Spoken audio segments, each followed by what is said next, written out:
Hello, gentle viewers. This is Indian. Welcoming you to a new episode of the Out of the Park Baseball Tutorial Series.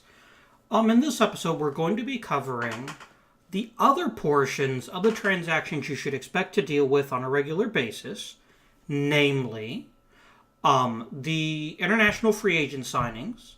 We're going to talk about the Rule 5 draft, and we're going to talk about free agency.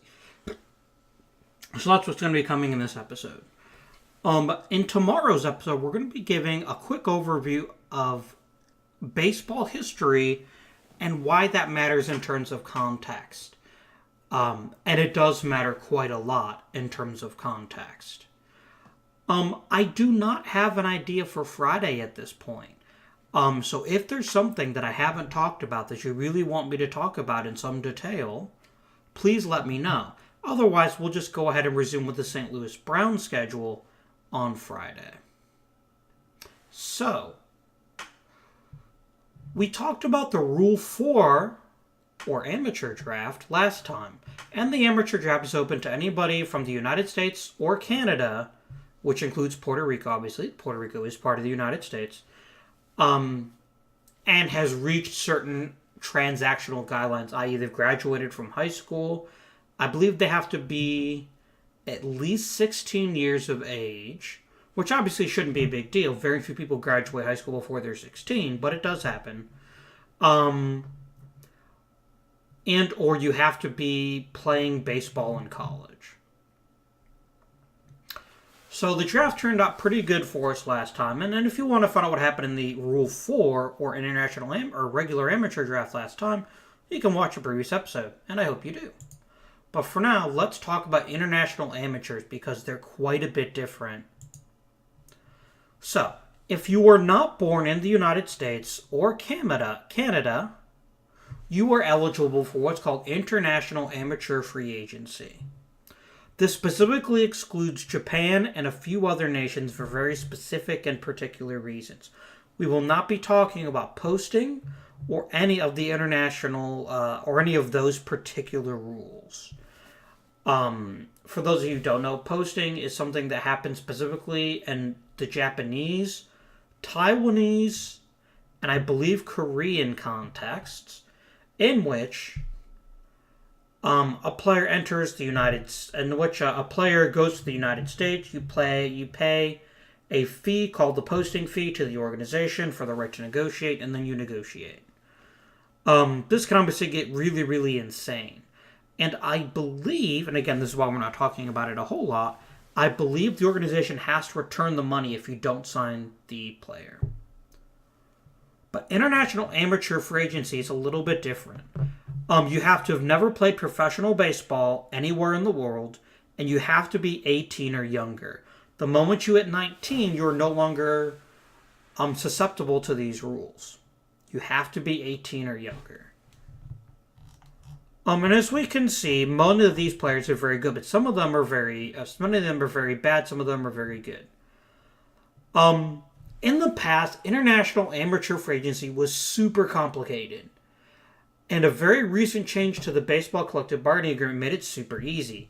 Every single team, without exception, gets $5 million to spend on international amateur free agents.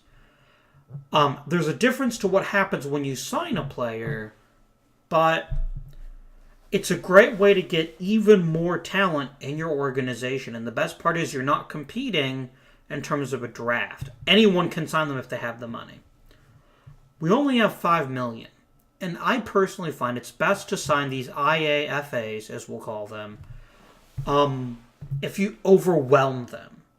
You don't want them even halfway tempted to negotiate with somebody else. Now, there are two real prizes here. Jorge Soto and Thelma Cerejo. Soto looks like a really good possibility. OSA thinks much less highly of him, but they think the power is genuine. They're just not sure about the rest of this. And he plays 3 different positions. And on top of that, he's actually not a bad outfielder. So I know it says third base up here. I don't know why. He's never played third base before. Very high loyalty and work ethic, low greed. So Soto's a great choice. Thelma Cerejo is, and this is crazy rare, in a pitcher that's 16 to have this many pitches, throw fairly hard, and still have good stamina. You don't see this in a 16-year-old pitcher. This is crazy. And he's 6'7". Remember how I said the one time I pay attention to height and weight in a scenario like this? There's a great chance this kid's going to put a lot more on his fastball. He is so good and so clearly the best person here. We're not even going to make any dispute. I'm going to offer you the full $5 million. But look what happens if I try for $5 million and one. See? The AI very cleverly stops you. I will happily offer $5 million. Now here's the best part. The only reason he would not sign with us is if there's something else about another team that he likes more. And there's different reasons anyone signs with anybody. But I feel really good about this. And so we're actually going to go ahead and we're going to sim forward time ahead a little bit. Oh, hang on. I don't have it set to stop on personal messages. I don't care about months. Oh, you butthole. Why did you sign with St. Louis? Okay, I need to make sure they're not cheating. That they only signed him for 5. Yeah, he took the max contract. He wanted to sign with St. Louis for unknown reasons.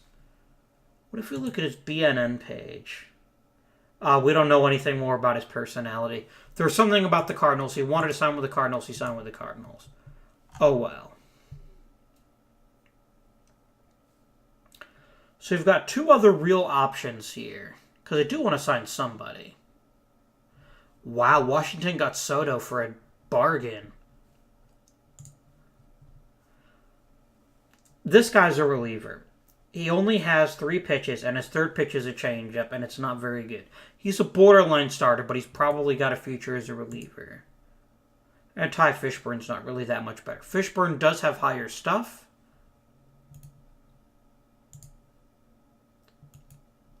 I mean, just to show you, we're going to go ahead and we're going to offer him a deal. We're going to offer him, wow, $3 million. And we'll see if he takes it. I'm going to go ahead and turn off if I have a personal message to tell it to stop. If you don't know about this screen, by the way, this screen is really good.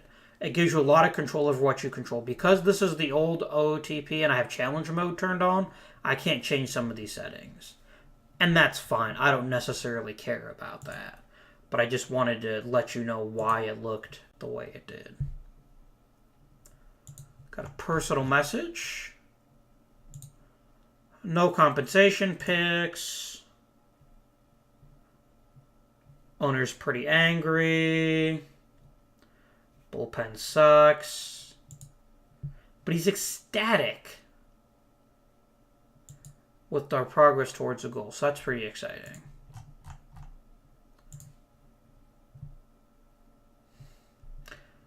The bloody... What is this? The Cubs or the White Sox? The bloody Cubs are offering this guy more money. And again, I'm not playing this again. I'm going to go ahead and flat offer him the max. It probably won't matter, but it might. For some reason, OOTP doesn't track this. You have 30 days to sign any international free agents. Yeah, I don't care. I wish I didn't have this set up for challenge mode because it's going to stop me every time there's anything even remotely important. And he signed. So this is why I took some time to show you what happens when they sign. Because international players do not go to the minor leagues. Instead, they go to the international complex. What does this mean? The international complex is somewhere that international players go. Now, by the way, you can also get free scouting discoveries throughout the season, and these players are also added to your international organization. Once someone reaches the age of 20, they're automatically promoted to the lowest minor league team. This is a place where they can develop, but they won't develop very quickly. So you need to make a decision when you sign a player to the international complex. Do I care if he doesn't develop very much? Now, all sorts of crazy things can happen while they're in international development. So we take a look at someone like Sugihara Mihami, scouting discovery. This means no one else knew about him. We go there and we sign him.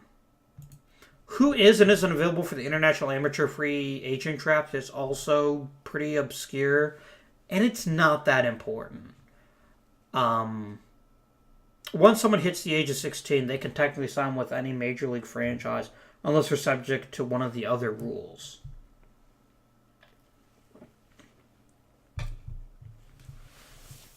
So, this means there's an element of risk. If you keep them in the international complex, they can't get hurt. No one gets hurt in the complex unless you get one of the weird off-season storylines. But they won't. But they'll either develop dramatically or they won't develop at all. Let's see if we can find anyone who obviously came up through. What about like a Juan Escobar? You were a scouting discovery.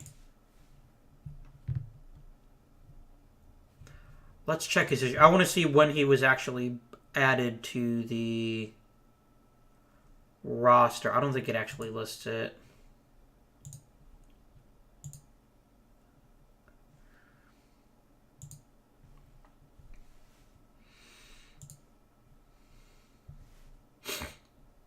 Oh, you know what? I can easily just check the player stats and find out when he started. Okay, so he started in 2030. This is when he began his minor league career. It will actually cut it off past a certain point, but we know 2030 is when he started. He was signed in 2026, so he spent up until he turned 20. And you'll notice he did develop, but he didn't develop very quickly. The most important thing about him is he put on velocity, but he's consistently lost stamina. And this is because the only way to build up stamina is to pitch. And so this is kind of a downer. And you'll notice we haven't actually had a scouting report on him in quite some time, which is really weird. OSA's been scouting him instead of that. But you'll notice his speed's kept going up the entire time. And he's actually not that big, but he still throws 96 to 98. He's not a starter, not with that stamina. But he is a very, very good pitcher, and he'd be really good as a reliever. So I just wanted to take a few moments to show that to you because it's such a different way to get players. And even if you have a really bad draft pick, that's the only other way you can really add tremendous talent. And there's very big variance in the international amateur free agents, more so than in others, or in scouting discoveries. They're classified the same way. You can get a player who signs as a 2020, and then he turns out to be brilliant, and no one expected it. So that's always something to keep in mind. Okay, I'm going to turn off any reason to stop me. It'll have to stop me for certain reasons, but that's fine. And we're going to sim to the end of the season, so this is going to take a little bit. What we're going to be talking about next, actually, is the Rule 5 draft. And the Rule 5 draft is very, very different from the Rule 4 draft because not every player is eligible. The Rule 5 draft has some very specific requirements, and it's easier to show you what happens once the Rule 5 draft begins. But it all revolves around professional service time. The Rule 5 draft is primarily designed to ensure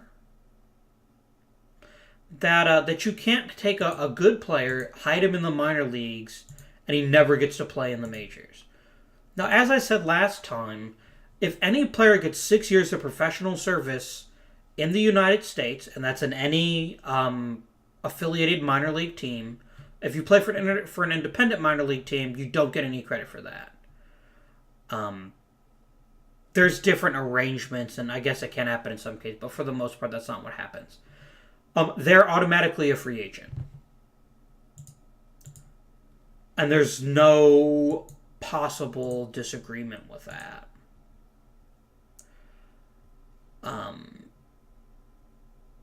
And even being injured, for example, even if you're on the 60-day deal, you still accumulate professional service time.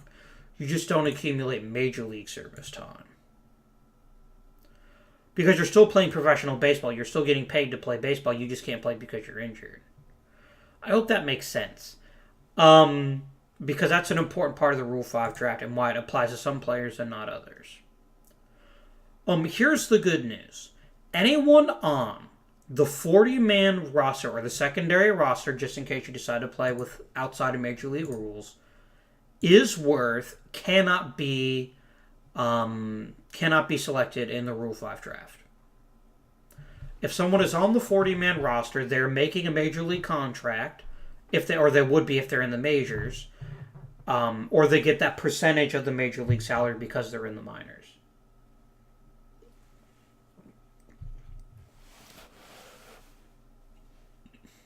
And this actually connects to something else that I haven't talked about yet, a very important rule indeed that we will talk about as well, which is called minor league options. So, I enter into a discussion of minor league options with a slight, how do I want to put this? With a very, very slight disclaimer. There are very specific reasons that you can get a minor league option and not be billed, quote unquote, for it. And it's a very specific, in very specific circumstances, and OOTP will take care of it for you. It almost never happens that you would regain an option year.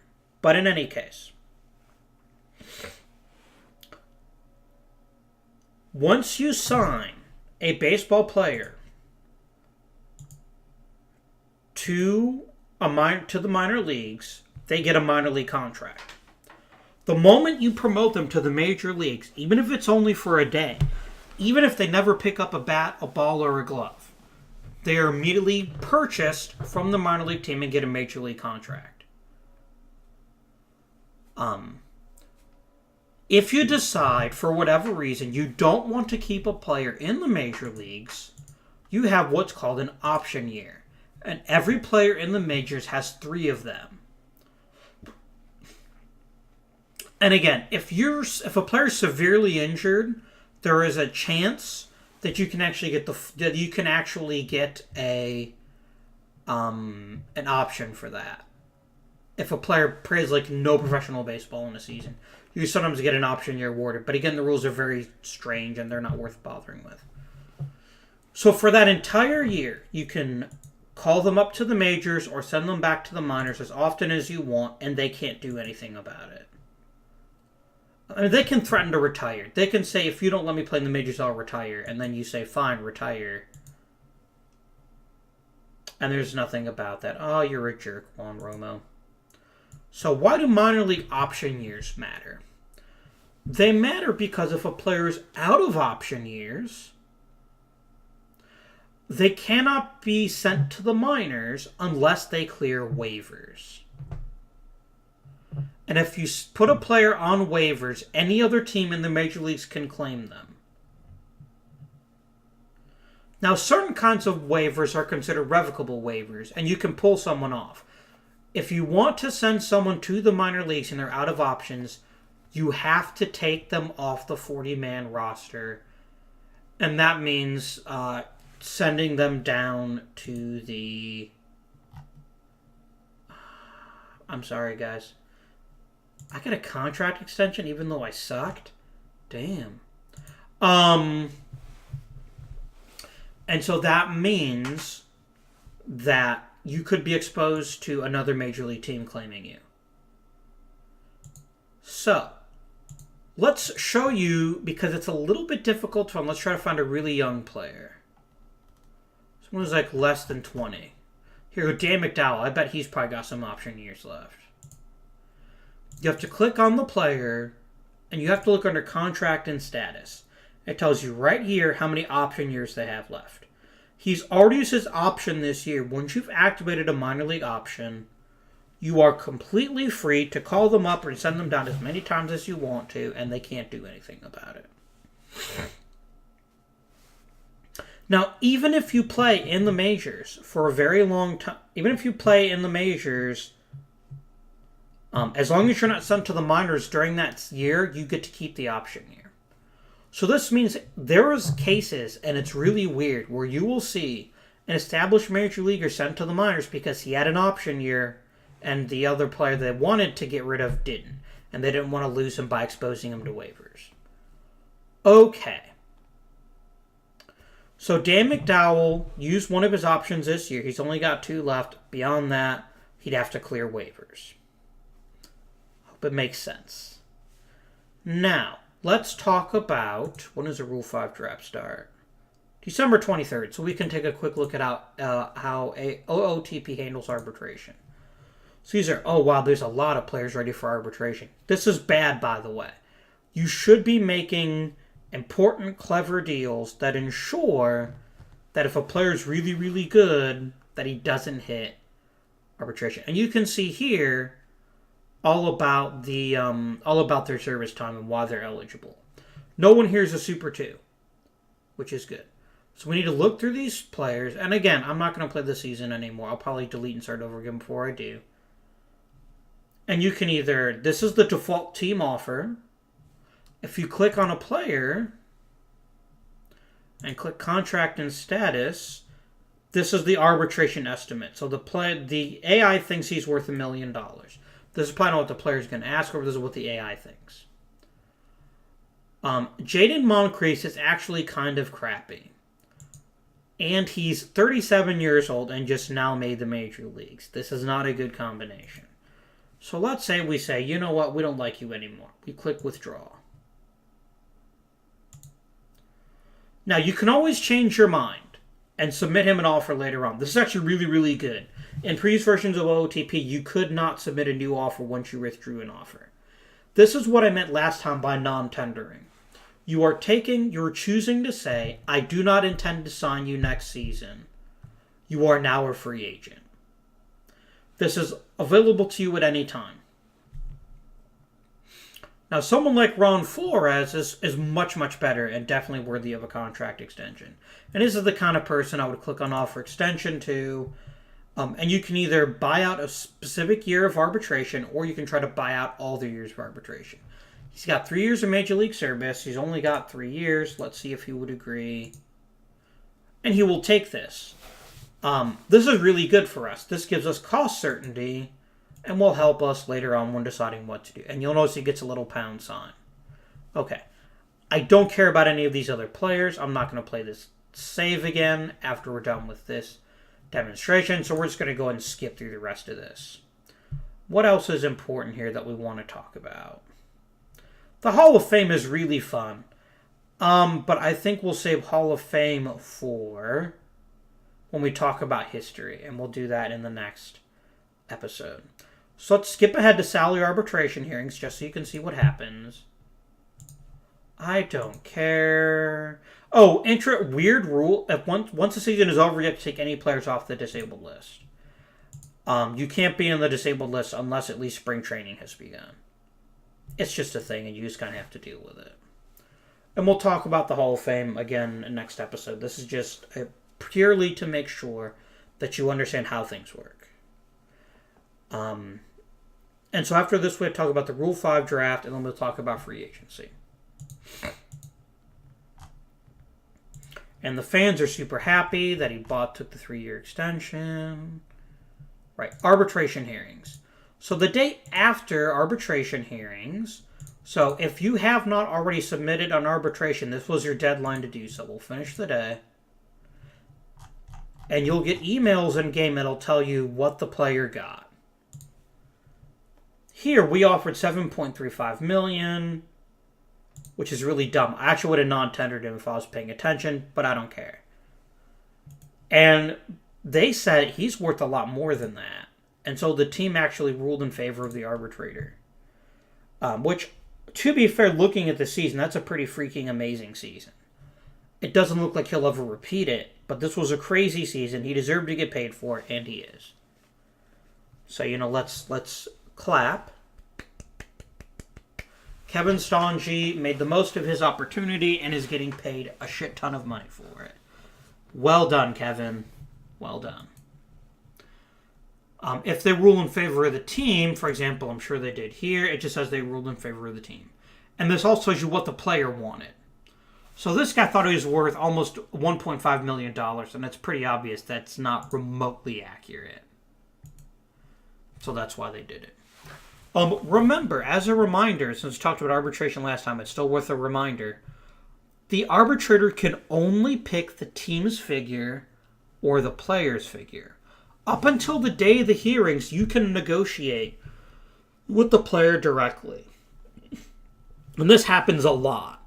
So let's say the player says, I want $2 million. The team says, I want $1 million. You go to the player before arbitration, says, let's split the difference. We'll give you $1.5 million. Player says, okay, you sign a 1-year deal. Arbitration doesn't happen. Really, really common that this will happen. In fact, I would say probably 90% of the time in the major leagues, players never make it to arbitration. Because the nature of arbitration is so nasty. Because you have to say bad things about the player in order to make sure he doesn't get the salary he's asking for. And so it's usually it's a sign of bad blood. And very, very often teams will decide, you try to dick me over in arbitration, I'm not re-signing with you in free agency. It happens, and you just kind of have to accept it in real life. I don't think they care as much in the game. I don't think the game is quite that sophisticated where the game checks, did you make them go to arbitration every time? I don't think so. It might, but I don't think so. So let's skip the next day to free agency. A Major League Baseball player can become a free agent. And there's also international free agents as well.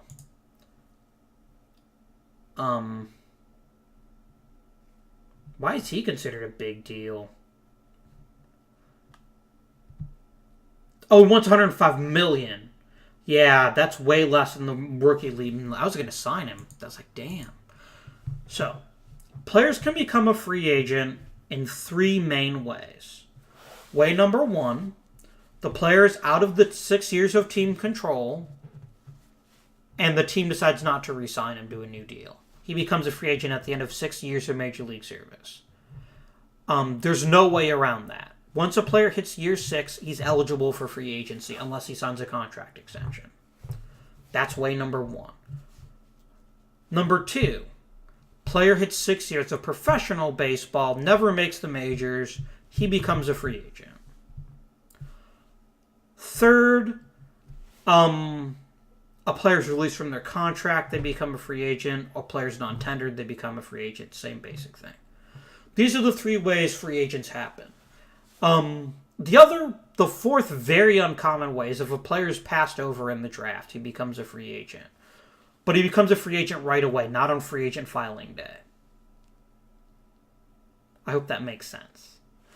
So once you have free agents, and you will have them, you get to decide who you want and what you want them for.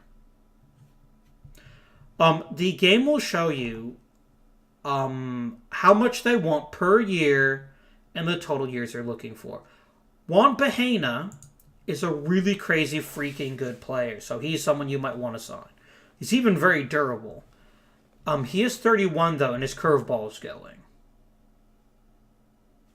Something to consider. Certain players are worth free agent types. So he's worth no compensation. Let's find a really good young player, like Ignacio Uribe. I bet he's got compensation. Yeah, so right here you get the warning signs player may result in the loss of a draft pick. And here we go. So it's entirely up to you who you want to sign, who you think is important, and who can make your team better. When you're negotiating, keep in mind you're negotiating with every other team in the major leagues that has money. You are limited by your budget. If you click on finances, you'll be told how much money you can spend on free agents. Right here. $47 million. That's a lot of freaking money. That's like a crazy crap ton of money. And it's really good. Which means we can make a big splash and sign like a Juan Bahena. Or we could try to re-sign Phil Fuqua. Or we could sign Bobby Muskimen. Or something like that. We just have to decide what it is that we need. Ignacio Uribe would be far more tempting if he didn't have an injury proneness of wrecked. This means he's been hurt a lot. And you'll notice here, he hasn't topped... he's only topped 150 games twice. And 143 times. That's a pretty bad injury risk. He's really awesome when he plays. Probably not a great risk. If I were to sign anyone, I'd probably sign Juan Bahena. And the game will begin with what the player wants, and then you can choose to negotiate with them from there. Negotiating something you have to figure out for yourself. I can't really tell you what does and doesn't work. Because every player is different. Some players will outright not want to play for your team, particularly if your team is really bad. Let's see. Will Tim Grove refuse to talk to us? I guess not.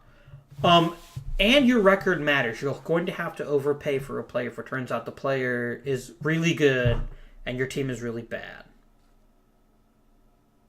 Okay. That's free agency. Free agency is pretty straightforward. You sign whatever contract you're comfortable with signing. Remember, all Major League Baseball contracts are guaranteed, so you are on the hook for that salary no matter what happens. If Juan Bahena signs the contract and his arm falls off, we're screwed. Insurance might let you recoup a portion of that, but that's for the team. That's not for the player. The player, he gets his. He gets his payment unless he retires. Okay. Not going to bother talking about free agency anymore. We talked about contracts quite a bit last time. The rules are the same. It's just when someone becomes a free agent. We'll close today by talking about the Rule 5 draft. Winter meetings, by the way, every player in the game is more likely to want to negotiate more frequently. So when you send in a free agent officer, the player takes some time to think about it. They'll respond to you much more quickly during the winter meetings. And you'll get more trade offers during the winter meetings. But we don't care. We do not care. Really, game? Come on. Don't be like this. They did go 74 and 84 in 1982. I don't remember because I was a baby, but, you know. Babies don't have very good memories. I'm sorry.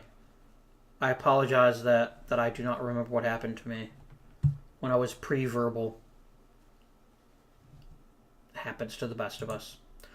So let's talk about the Rule 5 draft. Now, OOTP does an amazing job. Holy crap, this is a crazy good Rule 5 draft. There's some real talent here. Holy shit. Okay, sorry, I'm getting super distracted. Players are eligible for the Rule 5 draft, first depending on when they signed their minor league deal. I believe the cutoff is 18. If they sign their contract before the age of 18, they aren't on the Rule 5 draft for 4 years. If they sign after 18, they're on there for 3 years. Once you've acquired a certain level of professional service, in this case, more than 3 years.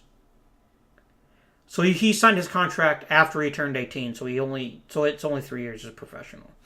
He becomes eligible for the Rule 5 draft. If a player's on the 40-man roster, he's not eligible. That's the only way to keep a player from being drafted by someone else. So it's really important as you go through the season. I really recommend you do this around the trade deadline. You look at your team. You see how many spots you have on the 40-man roster. Remember, we have a 38-man roster because we changed it happened during the season at one point. And you see who are my top guys. If you see a little pound sign / hashtag, it means this player is Rule 5 eligible. Is there anyone super awesome that's eligible for the Rule 5 draft? Chances are there probably isn't, but you never know. No. A guy like Mike Sessoms, for example, I'm sure he just needed 3 years of professional service.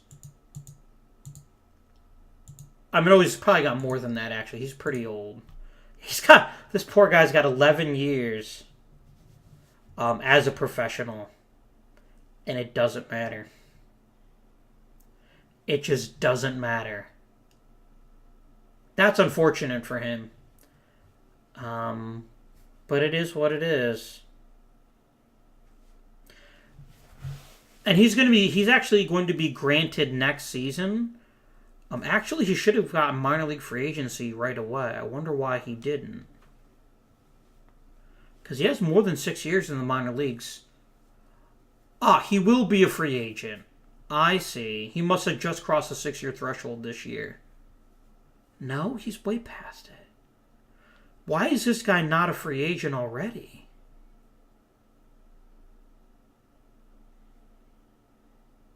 I mean, players can always choose not to file for free agency, but they all do. I don't know why he's not already a minor league free agent.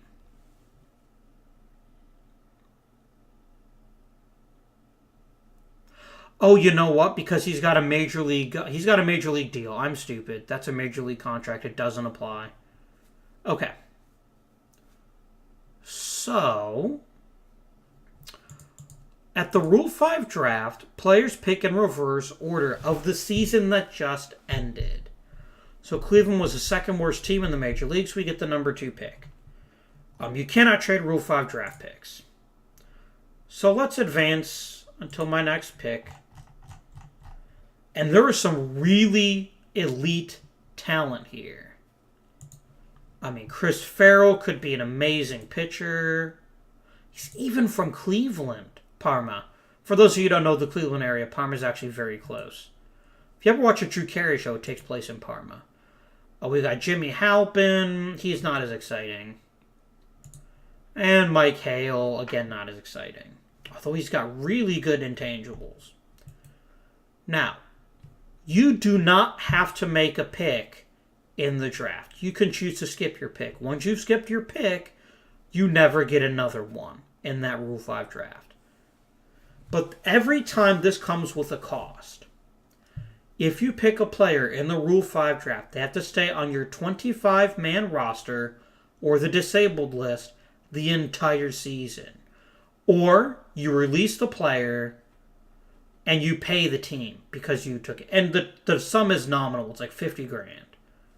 But you can't send him to the minor leagues for that full year. So I'll just show you. Let's take Chris Farrell because he's got super crazy potential. And we could... Yeah, it would be very silly of us not to take. So you hit draft player, and then we'll just complete the draft. We were only going to make one pick in the Rule 5 draft. I wonder if we lost anybody. The fans actually pretty happy we got Chris Farrell.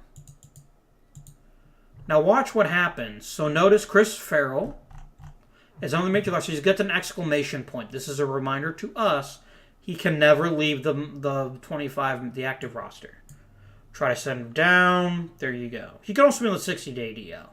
But that's on the 15-day DL. If we release him, he's instantly cut. And I don't even know if OOTP bothers tracking because it's such a tiny sum of money. And you play the team $50,000.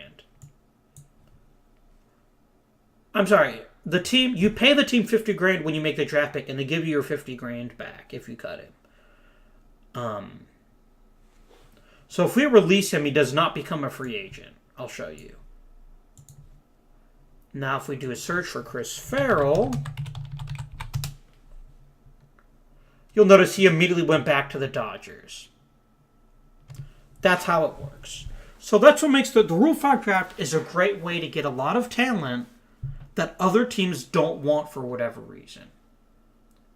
This was really stupid, by the way. If I had a player like this and I was a Dodgers, his butt would have been on the 40-man roster.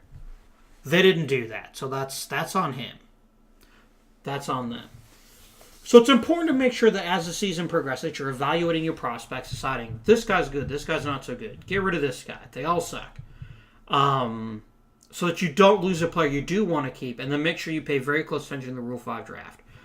Have you ever heard of David Ortiz? I'm pretty sure you have. David Ortiz was a phenomenal player for the Boston Red Sox who just retired a couple of years ago. Maybe even last year. No, it was 2 years ago. And he was a Minnesota Twin a long time ago. And the Twins looked at him and said, he can hit, but he can't play first base. We could make him a designated hitter, but for whatever reason, we don't want to do that. The Boston Red Sox said, wonderful. We'll take him off your hands, and the rest is history. Yeah, he actually might have been a waiver claim. No, he was Rule 5. Johan Santana, who played for the Minnesota Twins for a while and was an absolutely insane starting pitcher, is another Rule 5 draft pick. There's lots of potential talent in the Rule 5 draft because we're giving the players this opportunity. Notice it immediately starts their service clock, their major service clock. So they're going to start accumulating service time that whole first year. You can't do anything about that unless he gets hurt. But the Rule 5 draft, it's such a great place to find players. It's a good place to find relievers. Relievers are typically not protected on 40-man rosters. It's a great way to find raw recruits who, for whatever reason, have not advanced up the chain as quickly as they should. Do your homework on the Rule 5 draft. You can get major league quality talent that will directly help your team in a way that the Rule 4 draft will never help you for, because the players in a Rule 4 draft are typically a lot more tired. Or not tired. I don't know why I just said tired. Tired was a bad choice. They're typically a lot more raw, and they're not ready for the big leagues. That's it for this episode. I've covered all the big stuff. If there's anything that you don't understand or that you think I forgot, please comment down below. Tomorrow's video is going to be about Major League history. I've been looking forward to this one. I love talking about baseball history.